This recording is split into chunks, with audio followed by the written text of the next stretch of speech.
Pues en esta semana que estuve leyendo diferentes cosas, buscando que pues Dios nos guiara en el sentido de la meditación para esta mañana, me encontré con unas estadísticas que me llamaron la atención y dije, bueno, lo voy a usar como introducción para este domingo.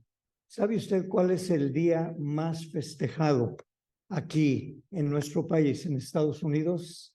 ¿Cuál es el día más festejado en todo el año?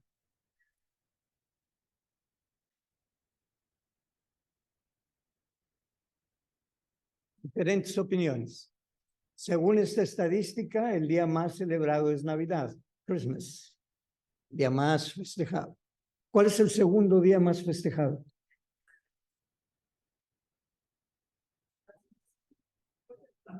Según esta estadística, Mother's Day. Número 2, el día más festejado, el Día de las Mamás. ¿Sabe usted cuál es el número del festejo del Día de los Papás?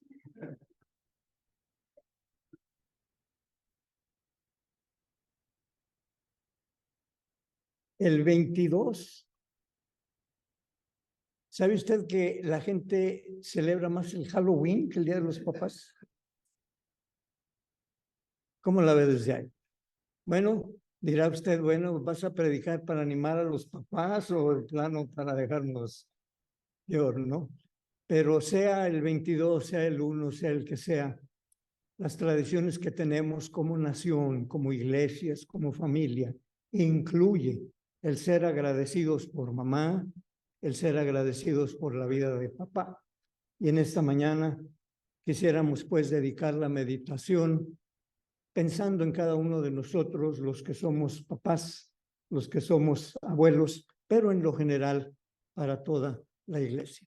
Usted y yo sabemos que en la Biblia, en el Antiguo Testamento, uno de los libros más amados, más leídos y meditados por los cristianos es el libro de los Salmos. ¿Por qué el libro de los Salmos? Porque en el libro de los Salmos se reflejan muchas experiencias de los diferentes escritores que Dios inspiró para que hoy tengamos tú y yo 150 salmos. La palabra salmo viene del griego psayo, que quiere decir para ser acompañado por un instrumento. Que hacían los judíos de aquel tiempo con el libro de los Salmos, que se fue colectando a través de los años? Lo usaban para orar, un salmo, o lo usaban para la alabanza. Sabemos, creemos que fue Esdras, que era un escriba, el que hizo toda la colección de los salmos. Los salmos comprenden un periodo de 500 años de historia, desde los tiempos de David, por lo menos, hasta los tiempos de Esdras, después de que regresaron del cautiverio babilónico, se fueron escribiendo por diferentes personas, repito, cada uno de estos oraciones y alabanzas. Y en tu Biblia, en mi Biblia, en la palabra de Dios, se usa lenguaje literal y lenguaje figurado. El lenguaje literal es aquel en el que tú entiendes perfectamente si Jesús dice que levantó sus manos e hizo oración tocando a un enfermo y sanó. Eso es lo que es lenguaje literal. Pero también en la Biblia tenemos lenguaje figurado, particularmente en el libro de los Salmos, en Job, en Proverbios, en Eclesiastés y en Cantares. Jesús usó mucho el lenguaje figurado. ¿Por qué recordarlo en esta mañana? Porque estamos leyendo el Salmo número 1, el primer salmo en la Biblia, y contiene lenguaje figurado. Y para poder comprenderlo mejor, siempre es bueno investigar un poquito, y así el mensaje que tiene puede ser de mayor bendición para cada uno. Como todo lenguaje poético, lenguaje figurado, el libro de los Salmos fue escrito no a la manera occidental. Nosotros en Occidente, sea literatura inglesa, sea literatura española, hacemos rimar las líneas, la primera con la tercera, la segunda con la cuarta. Hacemos que las palabras, si termina en O la primera línea, la tercera también termina en O, la segunda quizá en A, y eso es lo que para nosotros es poesía, rima de palabras que pues las disfrutamos mucho, como uno de los poemas más cercanos a mi corazón a través de los años. Ven ustedes cómo riman las palabras.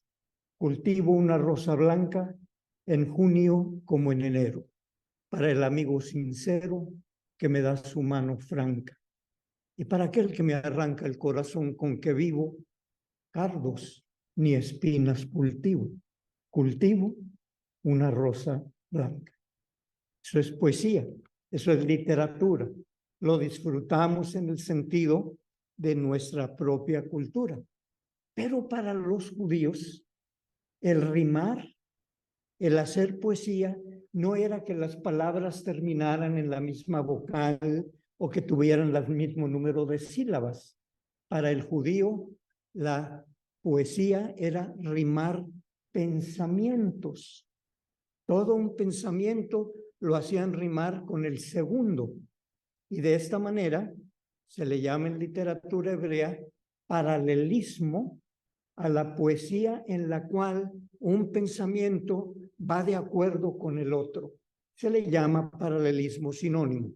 Pero si el segundo pensamiento es completamente el opuesto al primero, se le llama paralelismo antitético. Dirá usted, ¿y eso qué? Bueno, nos ayuda a entender mejor cuando leas el libro de los Salmos, cuando leas las parábolas de Jesús, cómo Jesús, David y otros escritores se acoplaron a la literatura de su cultura. Como judíos hacían rimar, pues, los pensamientos. Y es el caso del Salmo número 1, que vamos, pues, a meditar. Dice en su primera parte, el varón que medita en las escrituras es como un árbol plantado junto a arroyos de agua, que da su fruto a su tiempo, su hoja no cae y todo lo que hace prosperará. Es un pensamiento positivo, es un pensamiento en el cual Dios quiere exaltar el valor que tiene el poder ser un hombre bienaventurado, un papá bienaventurado. Y lo compara, por supuesto, en la manera como lo estamos leyendo. Quiero recordar lo que yo sé que usted sabe. Leer y meditar no es lo mismo en español. Tú puedes leer el periódico y te informas y para el rato quizá ya se te olvidó. Meditar implica poner tu mente a trabajar. Meditar implica interpretar. Meditar implica sacar el mensaje que contiene y buscarlo poner en práctica. Entonces el Salmo primero no dice bienaventurado el que lee en la Biblia. No, Dios quiere asegurarse que si desea ser bienaventurado como un papá, más que leer es meditar, es sacar el mensaje que contiene esa palabra. Y en esta mañana estamos como varones en lo particular, como papás y como iglesia en lo general, recordando, al leer un salmo en la escritura, procura meditar. Tú y yo conocemos el Salmo 23 y lo podemos recitar quizá. Meditemos cada vez que lo leamos y vas a encontrar algo nuevo, porque la palabra de Dios que se medita es palabra viva.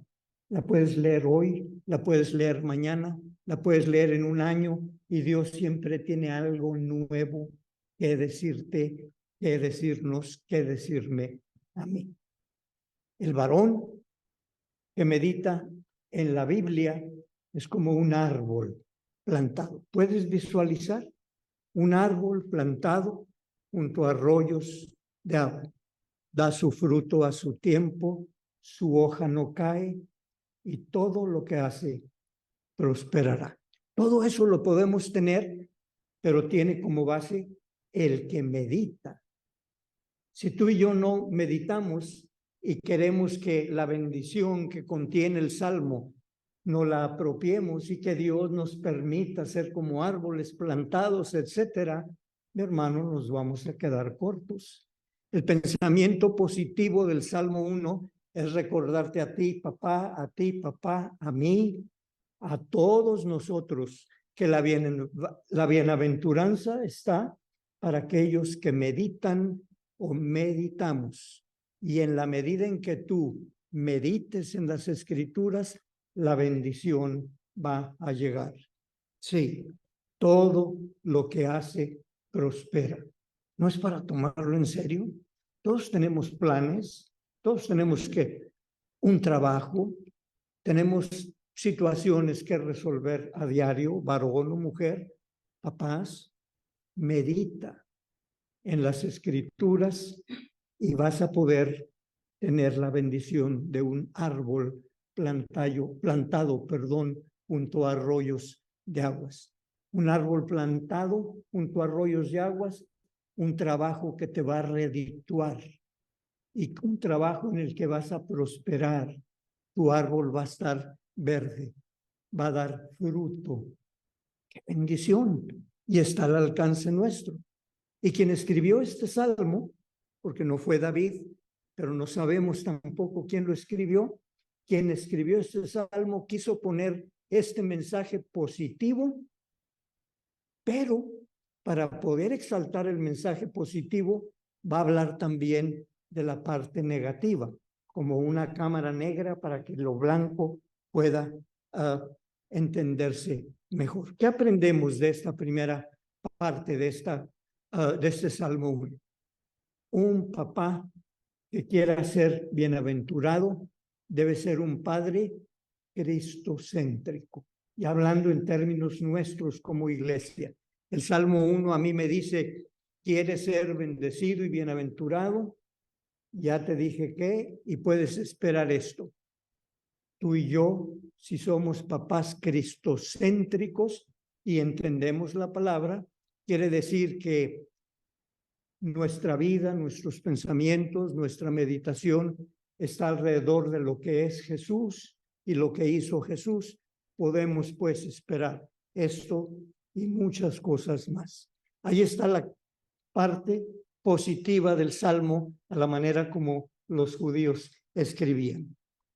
Pero también dice el Salmo 1, el varón que anda en consejo de malos, en camino de pecadores, y se sienta, en silla de escarnecedores, es como es el tamo que arrebata el viento. Ahí está la cámara negra, lo negativo, para que tú cuando pienses en lo positivo, te quedes con ello y lo negativo trates de evitarlo. Esta cláusula que incluye el Salmo 1, el varón que anda en consejo de malos, refiere a las costumbres de aquella época. Ser judío en el tiempo en que se escribió significaba que tu día o tu semana empezaba el domingo, lo que para nosotros es domingo. Ahí empezaba la semana y concluía el sábado, el séptimo día. Pero el viernes, los señores, los varones, los papás, los abuelos tenían la costumbre de a partir de cierta hora temprana en la tarde se congregaban, que se reunían en la plaza pública, que se reunían en algún lugar especial. ¿Y qué era lo que hacían todos estos varones?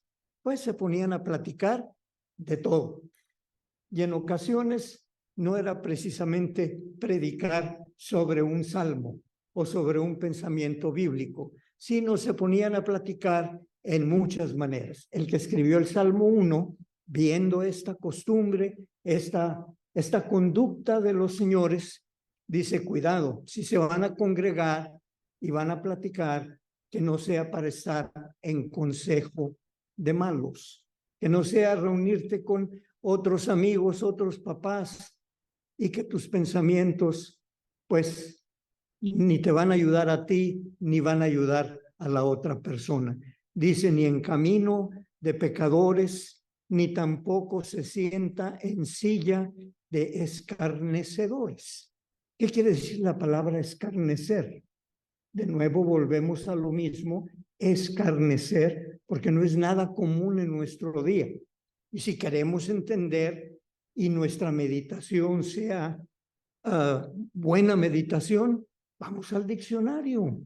Ve ahí en el internet, todo lo que tiene que poner es qué significa escarnecer. Y ahí está, en su iPhone lo puede encontrar. Tú y yo sabemos que la palabra escarnecer significa burlarse con saña, burlarse con ganas de que se sienta mal una persona. Hay veces bromeamos, hermanos varones, y nos decimos cosas, quizá tenemos la confianza para hacerlo, pero cuando ya hay una intención, ahí es donde entra el Salmo para decirte, no así los malos, que se sientan en la silla de los escarnecedores. La cámara negra. Es lo que me dice a mí esto y me da un mensaje porque soy parte de lo mismo como cualquier otra persona. Aquí se nos está hablando de un papá egocéntrico. No es lo mismo que tú hagas girar todo alrededor de tu persona que lo hagas girar alrededor de la persona de Cristo. Un árbol plantado junto a arroyos de aguas, estás hablando de un papá cristocéntrico. Un árbol, por el contrario, que lo único que se resalta es el tamo que arrebata el viento. Ahí está en el Salmo. ¿Qué quiere decir tamo? Dice, porque los que se sientan en silla de escarnecedores son como el tamo que arrebata el viento. ¿Qué es el tamo? Ya lo hemos compartido. Lo probable es que tú lo conozcas. Esa pelucita que sale del trigo o del producto de agricultura, que al estarlo limpiando lo toma el aire, y esa pelucita que se va yendo y diluyendo, a eso se le llama pues tamo. El escritor bíblico, cuando está hablando, el hombre bienaventurado es el que medita en la escritura y por lo mismo es un árbol frondoso. Es un árbol que su hoja no cae y todo lo que hace prospera. Pero el contrario no se refiere al árbol, pero al tamo que se lleva el viento. Padres cristocéntricos es lo que Dios quiere ver en la vida de cada uno de nosotros como papás, como abuelos. Y esto vale para mamá también, vale para cualquier persona que profesa la fe de Jesucristo. Sí, qué importante es que nosotros atesoremos esto.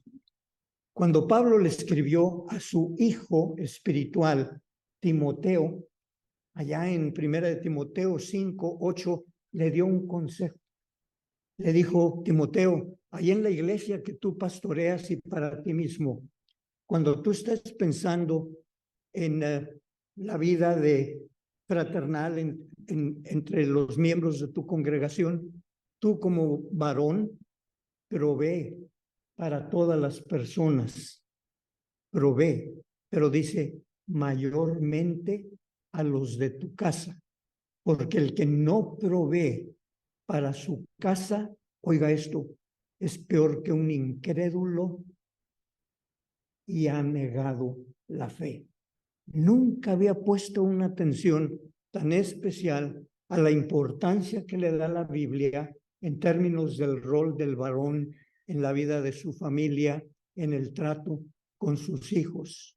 Un varón, un papá que no provee por ser egocéntrico ni para los miembros de su familia es peor que un incrédulo y está negando la fe. Para mí, hermano, hermana, esto tiene un mensaje muy directo. Queremos la bendición de Dios, queremos ser árboles plantados junto a arroyos de aguas. Hagamos lo que se espera de nosotros.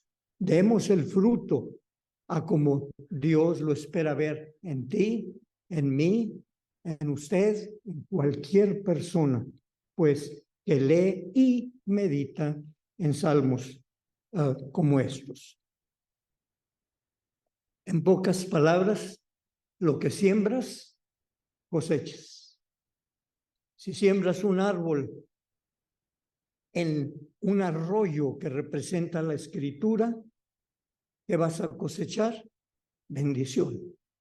Si haces lo opuesto en la cámara negra, lo que vas a cosechar es que el tamo no te va a afectar tus ojos y te pega en tu vista, te va a afectar en tu nariz cuando vas a inhalar. Y eso es el mensaje, pues, que se nos da en el Salmo número 1. El segundo pasaje, y solo un breve pensamiento, es Isaías. Tiempo después de que se escribió el Salmo 1, este hombre escribió a la gente y Dios le inspiró para que en el capítulo 32 de su profecía, en el versículo 2, hablando de Dios, hablando del pueblo de Israel en lo general, pero usa la palabra varón que creí apropiada para recordarle esta mañana. ¿Será aquel varón como escondedero contra el viento, como refugio contra el turbión, como arroyos de aguas en tiempo de sequedad, como sombra de gran peñasco en tierra calurosa? Una vez más, las palabras que están allí hay veces no nos dejan apreciar la profundidad del mensaje que se nos está dando. Isaías, usando su entorno natural en donde él vivía, él conocía el campo, él conocía la montaña, está hablándonos del que iba a venir, Jesús, un varón que sería como escondedero contra el viento. Pero yo me apropio para mí y digo, esto también es para mí y es el rol que yo debo tener con las personas con las que convivo, especialmente con los hijos. Tú y yo estamos llamados a ser como un varón que sea escondedero contra el viento, que tus hijos vean en ti un lugar donde refugiarse.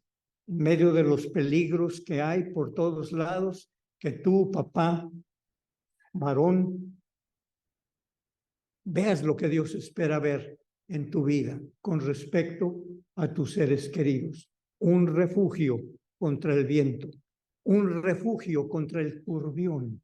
¿Quién habla así hoy en día? Nadie, pero nosotros respetamos la versión Reina Valera 1960 y todo lo que toma es que tú leas un poquito más y te encuentras con el significado. En pocas palabras, el turbión es como un ciclón, vamos a decir un huracán, un tornado, pero en aquel tiempo quienes tradujeron al español, Reina Valera, no usaban las palabras técnicas que hoy usamos.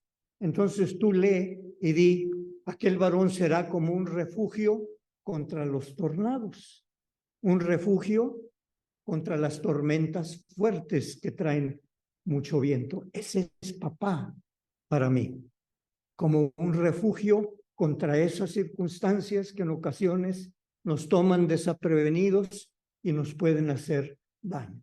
Dios espera ver en ti a un papá cristocéntrico. Dios espera ver en ti a un varón que con tus hijos y tu familia seas como escondedero contra el viento, como refugio contra el turbión, como arroyos de aguas en tiempos de sequedad. ¡Qué bendición! Yo recuerdo a papá, entre muchas otras escenas, hubo un tiempo en que él estuvo visitando en México, asociado con la Unión Nacional Femenil. Estoy hablando de muchos años atrás, y durante 3 años visitaron toda la República Mexicana. Y se iban, y pues nosotros no llegábamos a la adolescencia y extrañábamos la presencia de papá en muchos aspectos. Mamá era una proveedora en muchas cosas, llenaba los espacios, pero papá faltaba. Y cuando llegaba, el mayor gusto es que yo, que era el mayor entre los tres, que Dios nos dio la vida, esperaba algo. Sabía yo que papá venía de la Ciudad de México y que habían dado a los alrededores. Ahí vendían unos camotes se me fue que son de Puebla, eran muy conocidos. Qué ricura, qué bendición. Y cuando venía papá, yo sé que son las 12:30 y quieren comer, pero el mayor gozo, y antes de abrazarlo por verlo, era ver si traía el famoso dulce, pero traía cajas enteras. Ya después me di cuenta de que no debía haber comido tanta azúcar, pero por lo pronto, qué bendición la de haber yo recibido de papá lo que él traía. Es como manantial de aguas en tiempo de sequedad. Cuando falta el recurso, ahí está papá.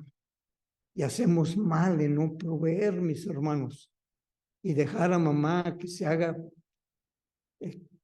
excesos de actividades, todo porque estamos cansaditos.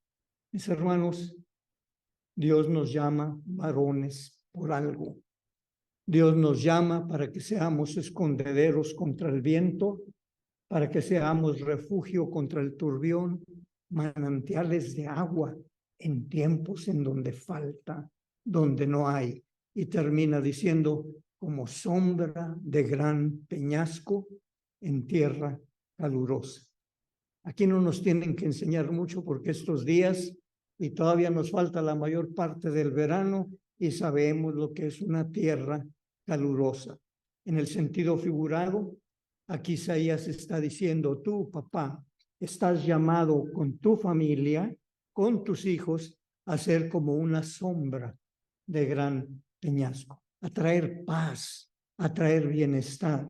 Y eso, y no menos que eso, es pues lo que la palabra de Dios dice para ti, para mí como papá.